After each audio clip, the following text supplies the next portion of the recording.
ಓಂ ಶ್ರೀ ಗುರುಭ್ಯೋ ನಮಃ. ಫ್ರೆಂಡ್ಸ್, ಎಲ್ಲರಿಗೂ ನಮಸ್ಕಾರ. ಪ್ರೀತಿಯ ಸಿಂಹ ರಾಶಿಯವರೇ, 12, 13, 14 ಮತ್ತು 15ರಂದು ನಿಮ್ಮ ಜೀವನದಲ್ಲಿ ಒಬ್ಬ ಮಹಿಳೆಯಿಂದ ಉಂಟಾಗುವ ಪರಿಣಾಮಗಳು ಸಾಮಾನ್ಯ ಘಟನೆಗಳು ಆಗಿರೋದಿಲ್ಲ.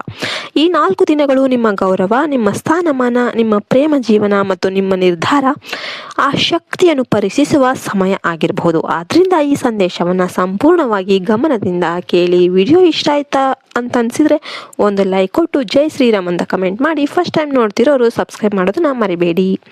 ಸಿಂಹ ರಾಶಿಯವರು ಸ್ವಭಾವತಃ ನಾಯಕತ್ವ ಗುಣವನ್ನು ಹೊಂದಿದ್ದವರು. ನೀವು ಎಲ್ಲೆಡೆ ಗಮನವನ್ನು ಸೆಳೀತಾ ಇರ್ತೀರ. ನಿಮ್ಮ ಆತ್ಮವಿಶ್ವಾಸನೇ ನಿಮ್ಮ ಶಕ್ತಿ. ಆದರೆ ಕೆಲವೊಮ್ಮೆ ಅದೇ ಆತ್ಮಗೌರವ ಸಂಬಂಧಗಳಲ್ಲಿ ಅಂತರವನ್ನು ತರುತ್ತೆ. ಈ ಸಮಯದಲ್ಲಿ ಒಬ್ಬ ಮಹಿಳೆ ನಿಮ್ಮ ಜೀವನದಲ್ಲಿ ಮಹತ್ವದ ಪಾತ್ರವನ್ನು ವಹಿಸಬಹುದು.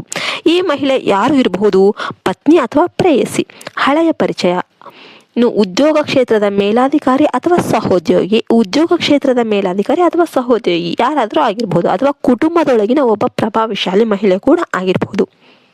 ಕೆಲವರಿಗೆ ಇದು ಸಂಪೂರ್ಣ ಹೊಸ ಪರಿಚಯ ಕೂಡ ಆಗಿರಬಹುದು.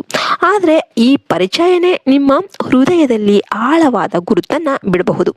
12ರಂದು ಅಹಂಕಾರದ ಪರೀಕ್ಷೆ. ಈ ದಿನ ನೀವು ಆ ಮಹಿಳೆಯಿಂದ ಒಂದು ಮಾತು ಅಥವಾ ನಡೆನುಡಿ ಎದುರಿಸಬಹುದು. ಇದು ನಿಮ್ಮ ಗೌರವಕ್ಕೆ ಸವಾಲು ಹಾಕಿದಂತೆ ಅನಿಸಬಹುದು.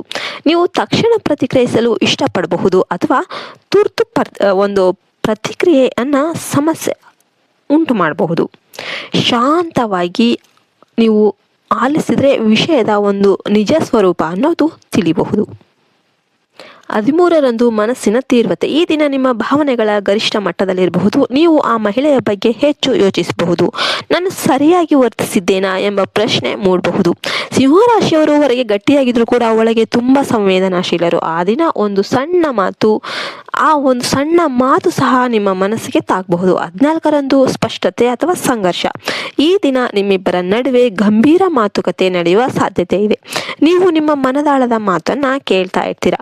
ಅವಳು ಸಹ ತನ್ನ ನಿಜ ಭಾವನೆಯನ್ನ ಹಂಚಿಕೊಳ್ಬಹುದು. ಕೆಲವರಿಗೆ ಇದು ಸಂಬಂಧವನ್ನ ಮತ್ತಷ್ಟು ಗಟ್ಟಿಗೊಳಿಸುವ ದಿನ.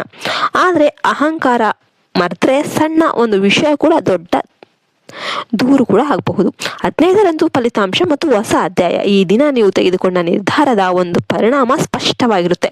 ನೀವು ಶಾಂತವಾಗಿ ಗೌರವದಿಂದ ನಡೆದುಕೊಂಡಿದ್ದೆ ಆದರೆ ಈ ಮಹಿಳೆ ನಿಮ್ಮ ಜೀವನದಲ್ಲಿ ಶಕ್ತಿ ಆಗಿರಬಹುದು. ಪ್ರೇಮ ಸಂಬಂಧದಲ್ಲಿ ಹೊಸ ಪ್ರಾರಂಭ ಆಗಬಹುದು. ದಾಂಪತ್ಯದಲ್ಲಿ ಪುನಃ ಉತ್ಸಾಹ ಆಗಬಹುದು. ಉದ್ಯೋಗ ಕ್ಷೇತ್ರದಲ್ಲಿ ಮಹಿಳೆಯ ಸಹಾಯದಿಂದ ಪ್ರಗತಿ ಕೂಡ ಸಾಧ್ಯ ಇದೆ. ಜ್ಯೋತಿಷ್ಯ ಶಾಸ್ತ್ರದ ಪ್ರಕಾರ ಈ ದಿನಗಳಲ್ಲಿ ಸೂರ್ಯನ ಪ್ರಭಾವ ನಿಮ್ಮ ಆತ್ಮಗೌರವವನ್ನು ಹೆಚ್ಚಿಸುತ್ತೆ. ಚಂದ್ರನ ಪ್ರಭಾವ ಭಾವನಾತ್ಮಕ ತೀವ್ರತೆಯನ್ನು ಉಂಟು ಮಾಡುತ್ತೆ. ಆದ್ರಿಂದ ನೀವು ಹೇಳುವ ಪ್ರತಿಯೊಂದು ಮಾತು ತೂಕಮಾಪನ ಮಾಡಿ ಹೇಳಬೇಕು. ನಿಮ್ಮ ನಾಯಕತ್ವ ಗುಣವನ್ನು ಕೋಪದಲ್ಲಿ ಅಲ್ಲ, ಸಹನೆಯಲ್ಲಿ ತೋರಿಸಿ.